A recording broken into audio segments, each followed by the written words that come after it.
Welcome to the 6th season of Faith and Sustainability, a podcast where we continue to explore how our faith traditions call us to care for a common home. I'm Leonard Robinson, your host and tour guide, and together we'll dive into inspiring stories, thought-provoking conversations, and the wisdom that guides us in protecting our common home. And I'm your co-host, Kat Doyle. I want to remind everybody that our podcast is made possible through the generous support of Jamie Lanier, the Varlamov Family Foundation, Georgia Interfaith Power and Light, St. Francis Services, and Semco Atlanta. Remember that they are important because they are the ones that help fuel the conversations that we bring you. We are incredibly excited, Leonard, to have someone pretty special in here with us today. Who do we have? Okay, well, all the way from Paris, Kentucky, we have Bobby Johnson, the heart and hustle behind Eco Sneakers, a visionary nonprofit that's turned gently used shoes into global acts of kindness. What began with a barefoot walk home after giving his sneakers to a man in need has grown into a movement that saved over 500,000 pairs of shoes from landfills and put dignity back in people's feet across the world. A mentor, innovator, and servant leader, Bobby's work blends environmental stewardship, creative reuse, and deep compassion. Bobby reminds us that purpose often starts with a single step, and that faith, grit, and generosity can change everything. Bobby, welcome to the intersection of faith and sustainability. Thank you so very much. It's a great honor to be here. I really appreciate it. So I'm going to start with what has maybe been termed your cardiac hill moment. Tell us your story about what happened. Those who know the Peachtree Road Race know cardiac hill. So tell us your story. Oh, yeah. That was cardiac hill. So that was the beginning, one of the beginnings of Eco Sneakers. Okay. Eco Sneakers started a long time ago when I was a kid, but this was the full circle moment. And I had been used to training as an athlete. Done tons of training, whether it was kickboxing, basketball, you name it. I've done stunt training. But one of the habits I had was after training, I would walk with my shoes off. It was just comfortable because growing up, I didn't have proper shoes. So doing basketball practice as a kid, whatever, I didn't have proper shoes. So long story short, fast forward, I was walking after training for Peachtree Road Race, and I saw a homeless man. And it was strange. He was like 5'8", 5'9", and he probably had a size 10 foot. I wear a size 15, but I was moved to give him my shoes. And I walked over to him, looked at him, he looked at me, I gave him my shoes, and when I gave him my shoes, I knew something special was happening. That wasn't the moment.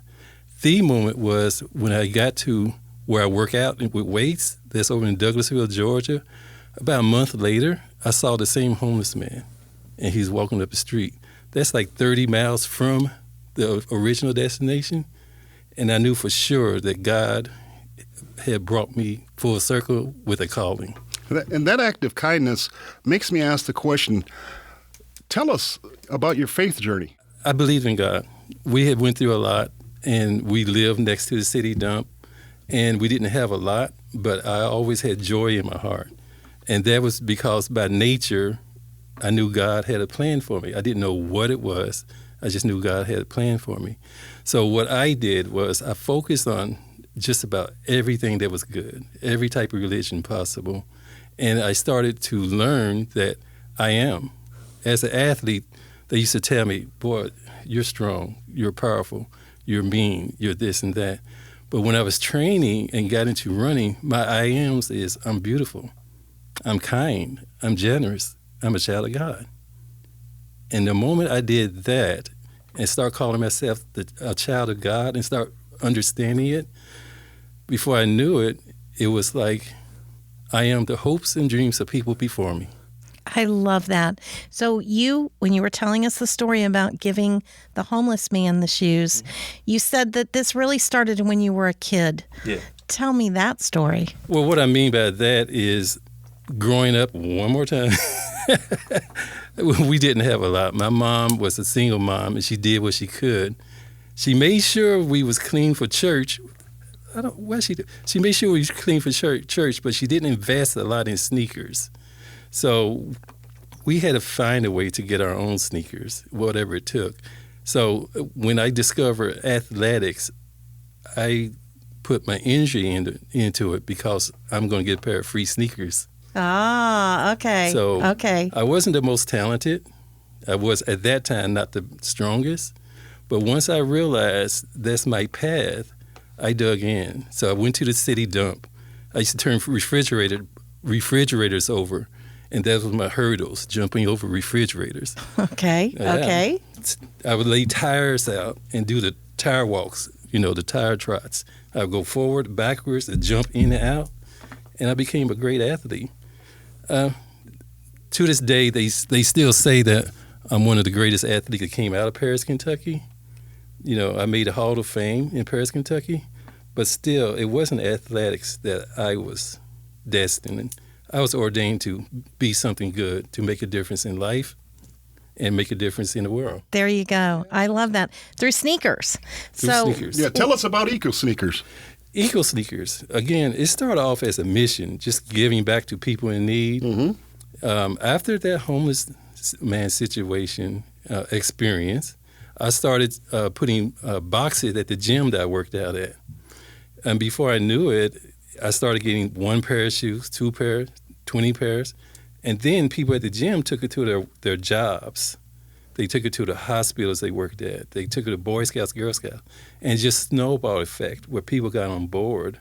And I started getting hundreds of pairs of sneakers to give back. And it snowball effect into what it is now, where we've given out, like you said, more than 500,000 pairs of sneakers.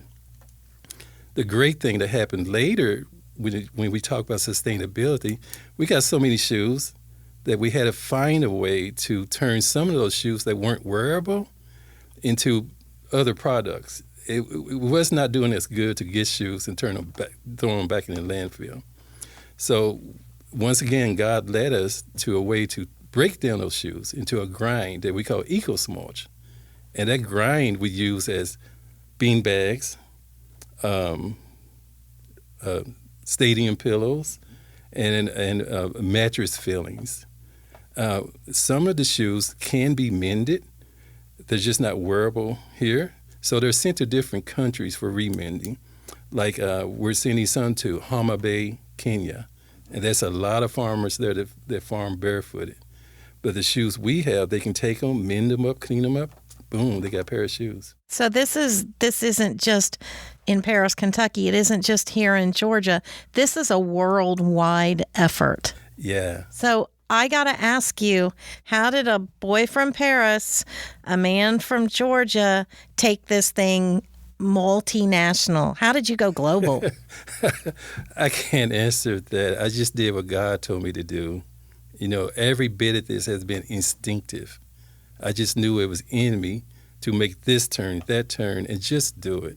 And do it to the best of my human ability. So what I love about this is what you're doing, and in the arena that you're working in with sneakers, every kid on earth knows what a pair of sneakers are. Oh, yeah. What does that mean? How did that knowledge that kids, the youth out there, are really driving the work you do? Well, with kids, we have the ability to bring our experiences to them through sneakers. You can talk to kids as much as you want about sustainability, polyurethane, the chemicals in the air, all of that. They hear it, but it really doesn't sink. So when they get to us or we get to them and we say sneakers, they light up. And we say it takes 2,240 gallons of water to make a pair of sneakers. They're like, what? They light up. And we say, hey, why are you spending $200 for a pair of sneakers when you can spend $150? Put that $50 in a trust fund. You're only 15. Wait till you're 35 and you take it out. Gosh, you got $150,000. They like, what? They light up. Just the connection between. So you're connecting the world of fashion and sneakers and what every kid wants because they want that pair of sneakers.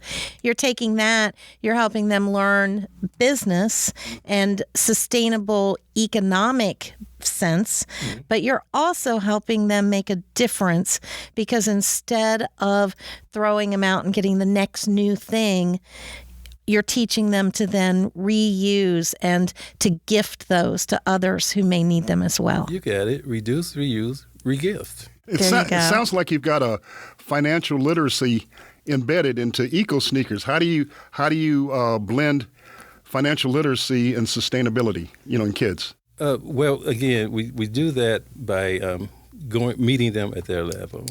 They come to us at different STEAM events, and we have different games, video games that's drawn up where they play, and it's with sneakers as the main common denominator, and it just blends, it just connects, because we're talking sneakers.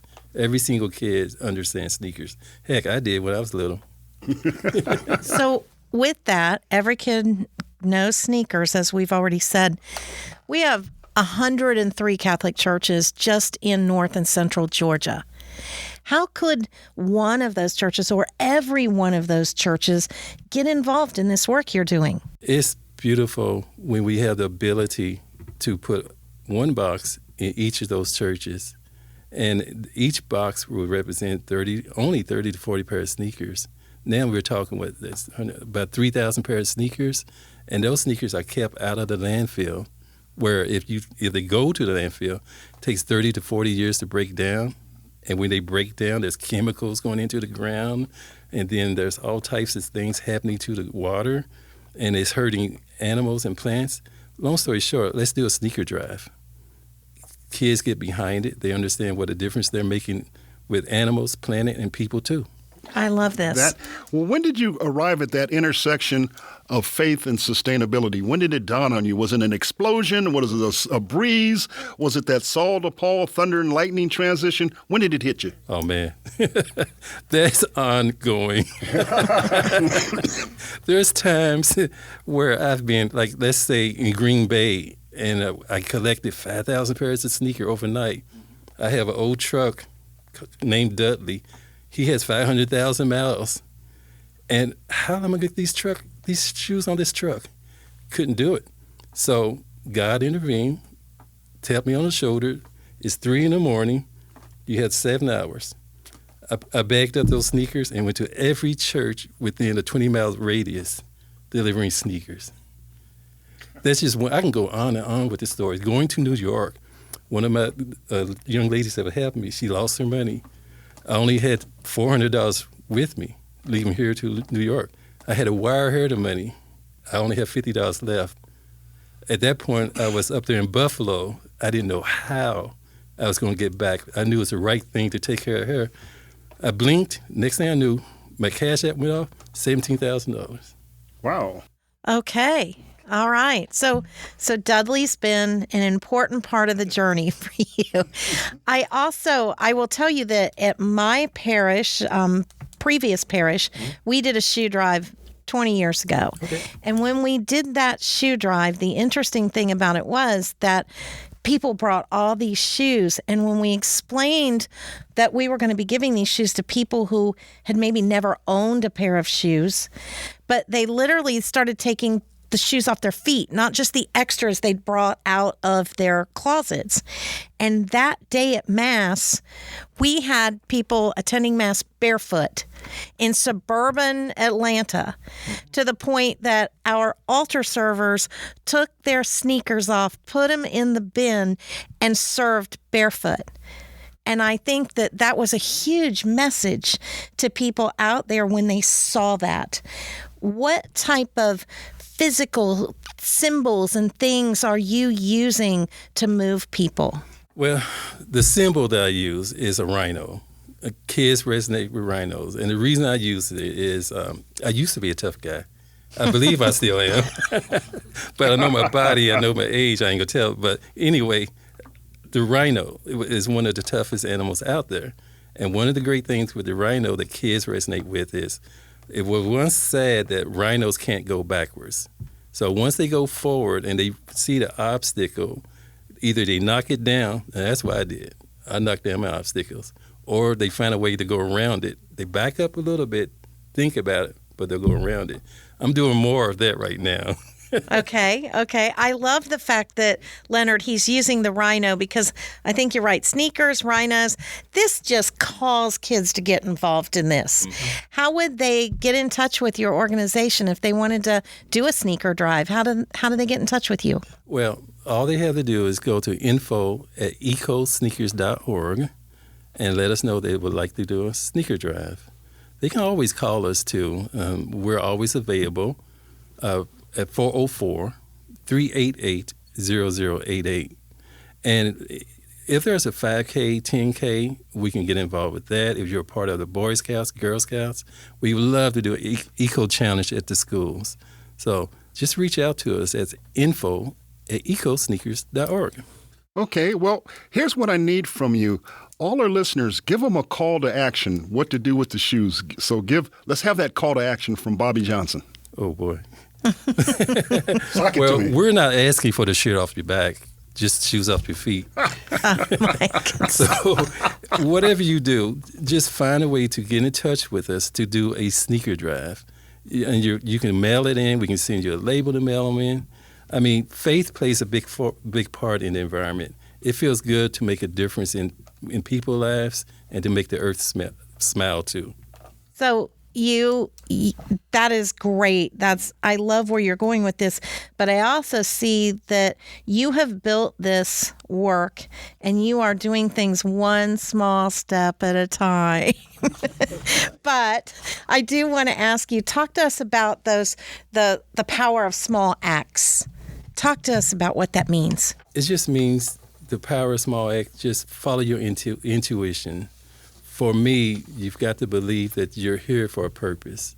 And again, once I started telling myself I'm the hopes and dreams of people before me, and that means either my relatives or the people next door to me, the citizen of Paris, Kentucky, Atlanta, it directed me to make a difference. And just giving that one pair of sneakers to the homeless man, I had no idea, none of where it was going. I just knew I was doing the right thing. And just stick to your, what's the right word? Just stick to your values and just do the right thing, period. All right, Bobby, we know how to get sneakers to you, but now we're going to drop the other shoe. Oh, my gosh. I can't resist. Drop the other shoe. How do you find people to give the shoes to? Well, we used in organizations. There's different ways. We used to go out and do grassroots initiatives where we would go to different warming centers. We see a homeless population, and we still do a lot of that. But we love to coordinate with sponsors now to help us get new shoes. You know, we don't have to give old shoes anymore. What is it? 120 billion pairs of shoes is made every year. Mm-hmm. Only 13 to 14% are sold. We need those shoes because we can repurpose them to people in need. So you aren't the only one doing this. There are other organizations out there that work with shoes. Tell me what makes yours different from what they do. We started with no money. This is God-made. Okay. Those organizations you're speaking of probably saw us, and they have funding to make it go, commercialize it. But this is 100% God-made. I doubt that any of those folks, not seeing anything bad about them, because everything is good as long as they're doing good. Right. But I doubt none of them drove from Atlanta to New York just because God said so. I hear you. I too drove a big truck full of shoes from Atlanta over into Alabama to drop them off at a shoe collection point when we did a shoe drive here. So I hear you about this. There are the big organizations with money, but what I love about this God-made business is that it really empowers individuals, especially individual youth, to be a part of a bigger movement, to be a part of change. How important is it that the youth are an integral part of what you're doing? Extremely important, because we only have one earth.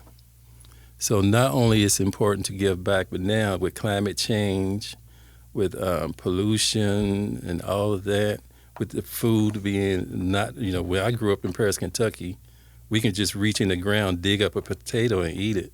I don't think you can do that now. So it's important to take care of the earth now and be a part of taking care of the earth now. You know, who wants to eat a piece of corn and taste like Snickers? Wow.